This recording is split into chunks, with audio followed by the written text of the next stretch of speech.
Better tech tips. For as long as I can remember, I've been told to make a strong password, but apparently it's not the case anymore. Yeah, I guess not. And here to explain why is Stan Prager from GoGeeks in East Long Meadow. Stan, Hey, Stan. this is one of those topics where we've always been saying, make it difficult, make it so folks, you can't figure out what the password is going to be, and now you're saying not the case.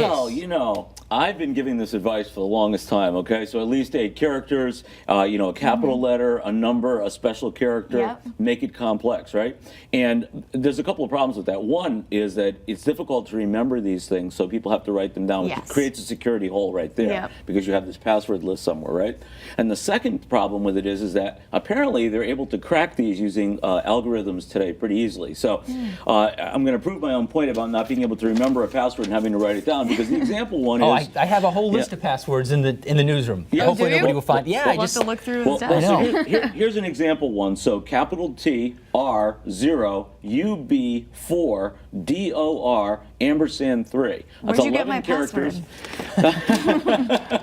You left it under your desk. Oh, you're right. Yeah, it was right there. It's right on the side underneath the blotter. But anyway, so that password, that example it's given here, was cracked in 3 days using and that would be considered, algorithms. we would think, would be a difficult password, Exactly. right? 11 characters with all those things mixed in. So there's this guy, Bill Burr, and he's the guy who originally designed these password standards back in 2003.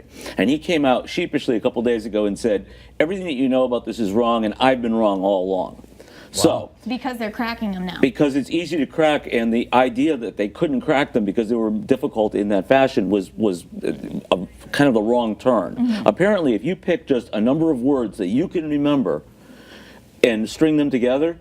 So still multiple... Yes. So the example they gave was this. So that took 3 days. Correct horse battery staple, those 4 words, would take 550 years to crack. Don't pull your wire out. Oh, yeah, that would be bad. Yeah, it's the password thing. Yeah. I don't have the password. Gets you going. I don't have the password on the wire.